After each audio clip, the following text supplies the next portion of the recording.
Seja bem-vindo a Carlos Givi, nome do meu canal. Historiografia africana. Este é o nosso tema.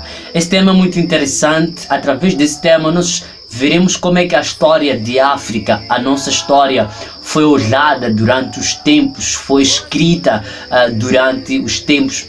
Como é que o mundo de fora olhou para a história de África e como é que nós, os africanos, olhamos para a própria história de África. Portanto, há de ser um vídeo super interessante. Desde já eu lhe convido, faça parte desse vídeo que não se vai arrepender e deixa aí a sua corrente. Bem, a partir do século XX, a história de África vai ser olhada numa perspectiva bem diferente.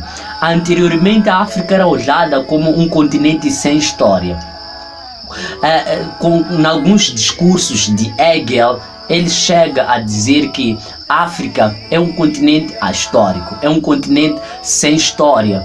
Ele analisou isto numa perspectiva em que a história era vista como aquela que é escrita.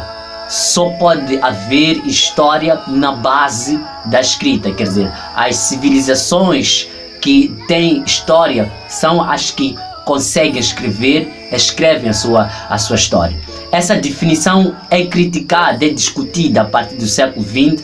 Aparece uma noção diferente nos séculos XX que dá conta de que a história não é simplesmente feita a partir da escrita, mas existem também fontes arqueológicas, existem fontes orais que podem e devem ser valorizadas. Depois aparece um outro indivíduo, não é? O Eugène Pitard.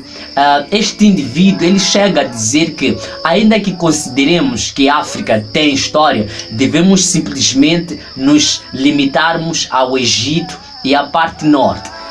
Ele diz que essa parte norte, pelo fato de, por muito tempo, os Estados do Norte terem participado no Mediterrâneo, no comércio do Mediterrâneo, e não só pela influência do próprio Império Romano na parte norte, no Egito, pode-se entender que aqui existe a história. Mas é uma história de europeus que vai acontecer nessa extremidade.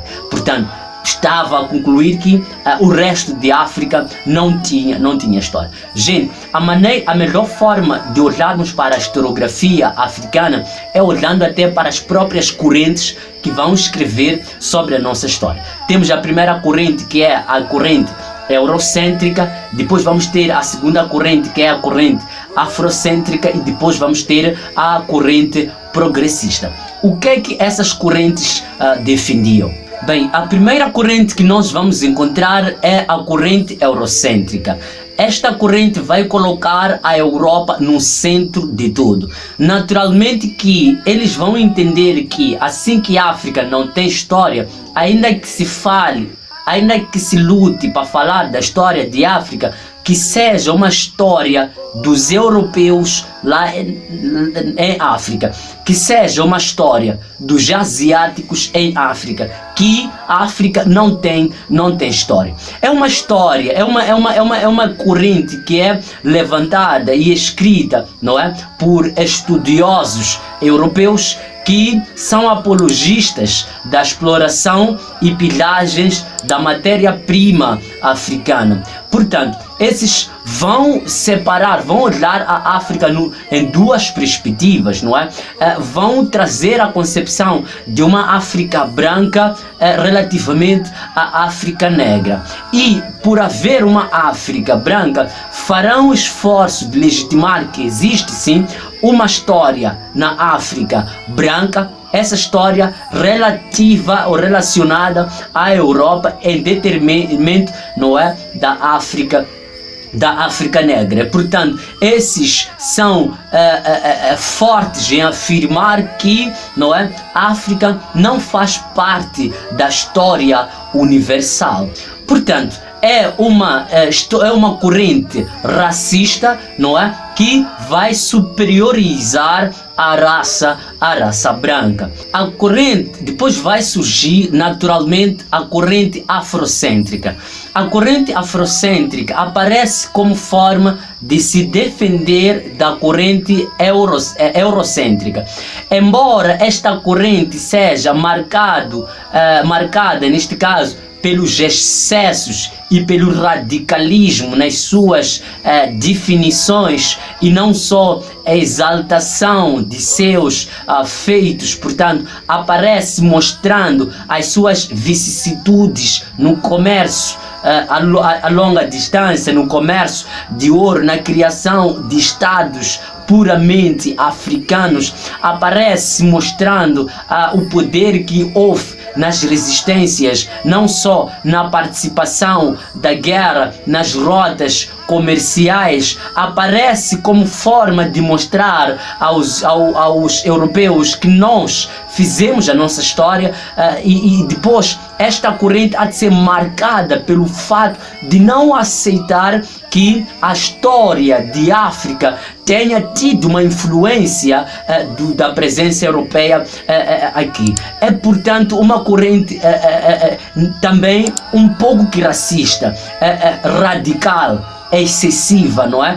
Por não abrir nenhum espaço para admitir que tenha havido, não é, um ganho na história de África pela presença, não é, europeia aqui em África. E é importante que a gente ressalve que esta corrente é extremamente nacionalista, não é? Surge numa perspectiva de nacionalismo africano. Naturalmente que depois vamos encontrar a terceira corrente, que é a corrente progressista. A corrente progressista é muito interessante. O que é interessante dessa corrente progressista é o fato de não ser pró-eurocêntrica nem afrocêntrica. Ela, na verdade, aparece a mostrar a essas duas correntes que a história não é simplesmente feita na base da escrita. É possível que nós analisemos outras fontes e, através dessas fontes, conseguirmos ter informações com carga histórica.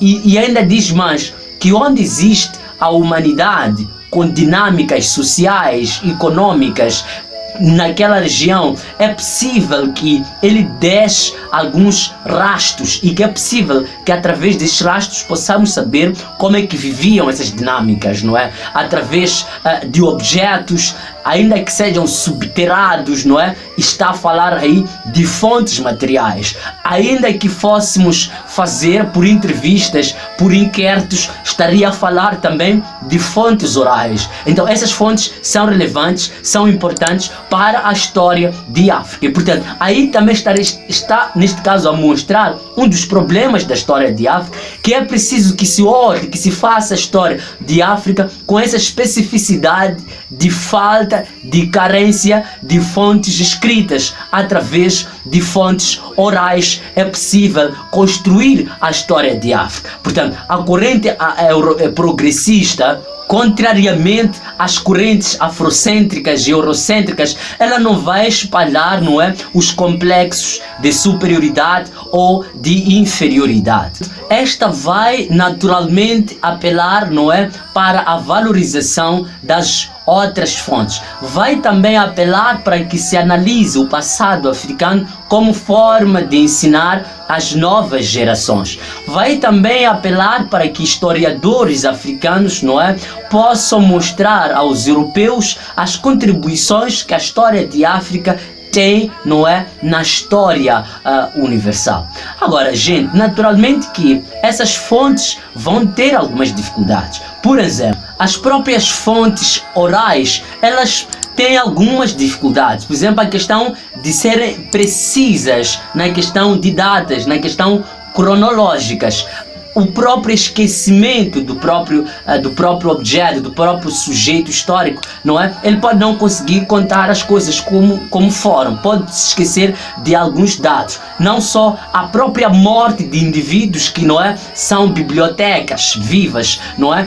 pode repercutir na própria morte de fonte histórica ou de dados históricos muito importantes. E relativamente às fontes escritas aqui em África, também há lá muita dificuldade. A própria distribuição dessas fontes na geografia africana são muito raras, ou em algum momento elas conseguem contar bem sobre uma parte de África, noutra parte de África não temos lá as próprias fontes. Em algum momento essas fontes são muito ligadas a questões religiosas, não é? Que vão mostrar-se melhor comparativamente a outras religiões. Vão falar muito menos de outras religiões que se professam religiões diferentes, por exemplo, de religião muçulmana, porque temos em África, não é, a maior parte de fontes do período atrasado escritas em árabe, e que pelo fato de ser muçulmanos, a maior parte dessas fontes estarão mesmo para os próprios muçulmanos. Não só a própria língua há de ser um pouco inacessível para os próprios africanos, ok? Naturalmente que também as fontes materiais vão ter também as suas dificuldades, que vão sofrer a sua deterioração, não só as próprias condições de escavação desses elementos acaba não acontecendo no tempo certo, não é? E portanto acaba criando desgastes dessas fontes históricas que estão subtiradas, acredito, até hoje. Portanto, é assim como é olhada a história de África, é assim a nossa história. É interessante que devo ressaltar que quando nós falamos de historiografia, estamos a falar da forma como a história da própria história, não é? A forma de escrever, a voltar a analisar a história, o conjunto das obras literárias historiográficas que foram criadas dentro de um certo tempo. Portanto, a maneira como devemos olhar como vamos olhar para essas fontes, a forma como vamos escrever ou reescrever a história, isso chama-se, não é, historiografia. Portanto, era isso que queria trazer em pouco tempo, e desde já eu peço, deixa aí seu like, deixa a sua subscrição e deixa seu comentário, e muito obrigado. Valeu!